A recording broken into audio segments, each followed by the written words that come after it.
A lot of questions I get on the road specifically is, how did you get this gig? And I always tell them, well, it's all built on relationships. One thing leads to another and leads to another. Um, just like anything else, even with artists and bands that have longevity, the one thing that it seems that they have in common is the slow and steady rise, as opposed to the quick jump. So necessarily a player that might, by happenstance, get the highest paying gig, boom, might necessarily have that forever.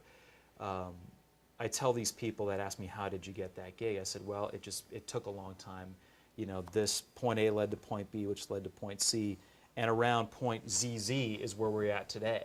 And you can literally trace it back. So I told them, I said, well, if you really want to get a gig like this or looking to do something like this, then you need to immerse yourself in the community. And that does mean living here. Unfortunately, you can't. A lot of people are like, well, I live in Atlanta. And that's great. Atlanta has a great music community. It's not Nashville, it's its own thing. And if you want to be part of the Atlanta music community, you need to be in Atlanta. But if you want to be in the Nashville music community for what it is, you need to be here. Because out of sight, out of mind, it doesn't matter how good you are, you need to be here and part of this. And people respect that too, that you're making the effort to be part of the community. Because that's what it is, it's a big community. And if they see you a lot there, willing to kind of be part of it, then they'll want you to be part of it. And that's one of the biggest questions I get. As far as the studio side, it's a whole different ball of wax, but very similar yet. It's, again, point A leads to point B, leads to point C. Be part of the community, be part of this. What I tell a lot of people, too, if they want to get either live or studio, is go to songwriter rounds, or when a songwriter specifically is playing acoustic solo, because you can always approach them with the, hey, do you ever want to play a show with an entire band?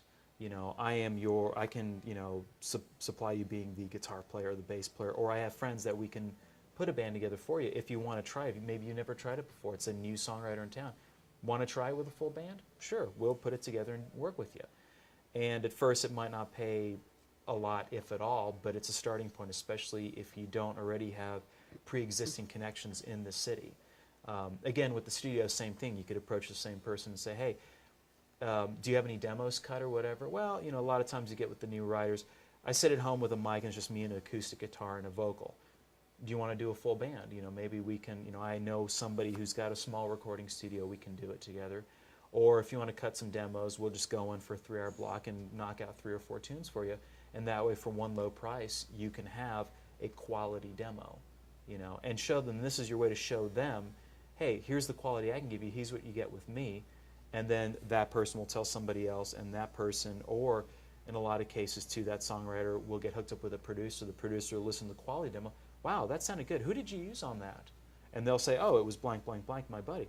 Let's call him in for, for the record, for the actual record. And that's how that leads to that. So just immersing yourself and being a personable person amongst the community is probably the best thing you can do.